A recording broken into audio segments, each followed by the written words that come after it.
one of the things that I struggle with, and I didn't figure it out till later on in life, was around hardship, pain, difficulty, the lessons that one can learn from those areas. And that's natural and normal, and that's the stuff that makes us tougher and more resilient to deal with the later challenges. But I want you to talk about it from the framework of this particular statement. The spirituality or the spiritual majesty of suffering.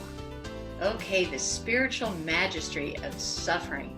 What a beautiful way to put that, because if you can wrap your head around that, which I can because it just makes me smile and I love that. Again, like I said earlier, in terms of we're here to have experiences. And not all experiences are going to be, rosy, sunshiny, everything's perfect kind of time. So to be able, for me, how I've adjusted and learned with that, and this didn't all come just right out of college. I mean, you have to have experience in some life lessons to probably really wrap your head around that. But if I could have done it earlier and somebody would have actually used that sentence, what you just said to me, I feel like I would have been able to grab it earlier, and maybe more positive experiences would have happened during the course of my life. But again, it didn't. But the wisdom that comes out of taking experiences, and whether you use the word spirituality, and I love that, because I do, as life has gone on for me, become a more spiritual person in the terms of awareness and mindfulness. But to hold on to those things, to try and make a difference once you've learned, and to help others, it's just such a beautiful way to give back, which is a lot of what I do in terms of the mentoring. I do a lot of mentoring for women veterans. And I'm going to use your line right now, this spirituality piece, because if they can grab onto that early on and not beat yourself up so much, because we're all full of boo-boos. It's just going to happen.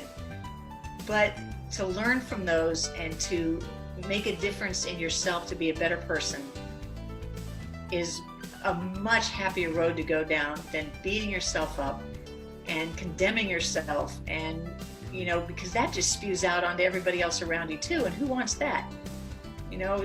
Being around more positive people and those who do have that spirituality, awareness, and mindfulness can easily make you a better person too. So thank you for that question. I love that. So Jill, let's utilize some of your leadership ability and the skills that you've developed through life, and talk a little bit to the young people out there about effective listening, active listening, effective speaking, dealing with people, how to take connections and make them meaningful relationships. Can you share with us a little wisdom and speak to the youth of today, please? I wish somebody would have spoken some things into my life at an earlier age. Things that really helped in my leadership. I did have some awesome mentors as I was going through my career. And one of the, there's a couple of things that I could really share with the youth of today. And just recently I've heard it put this way, and I love how this sounds. If you can learn to bridle your tongue, and I love that. I know that's right out of the Bible, but it's a friend of ours, Lee Warren, has been using that in a podcast that he does, and I've been listening to this for quite some time now. But before just learning that, I was able to actually do that back in the day, to just be quiet enough to listen before I want to jump into and be a part of a conversation that I may not know anything about, or I may be way too emotional to dive in right away and just start throwing things out there that don't make any sense.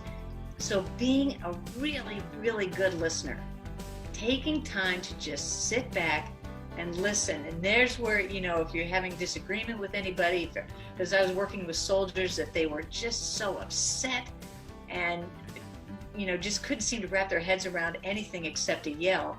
You just sit back, and isn't that interesting? You can say that, you don't have to say that out loud. It would probably be kind of degrading to do that to somebody, but inside yourself, just quiet yourself enough in the midst of a storm to be able to take in and listen has been so effective. And that is exactly how I learned again from mentors, from my dad especially, to be able to harness that can make such a difference as you go through life.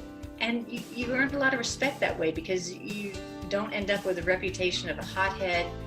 I had one amazing mentor, Colonel Dan Laban, who, whenever he heard a service member cuss, he would just put his arm around that service member and say, you're so much better than that.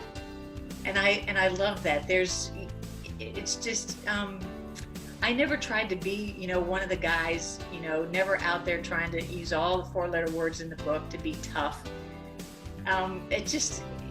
You don't need to do that. So the being quiet and listening, and then thinking things through and being able to then turn around. And one of the most important things I learned about being a leader was, once someone has shared something with you, to try and top their story with something of yours is a non-starter. But to be able to say, now let me see if I heard you correctly, changes the dynamics in the room completely, because that person knows, number one, you were listening. Number two, that you were trying to then decipher exactly what they were trying to say and get it right so that they have been heard. 9 times out of 10, people just want to be heard. So if you can harness those two things by effective listening and speaking then back in a nice tone and asking questions and trying to get more answers, I'll tell you, it would make a huge difference as you go through life. So those are probably the most effective things I've learned. This has been a truly amazing moments spent with my really good friend and my classmate. And we hope that you've enjoyed it. In fact, we hope that you've learned a lot, and you can share the video. And if you want to reach out to us, send us an email at sportsconnections757@aol.com.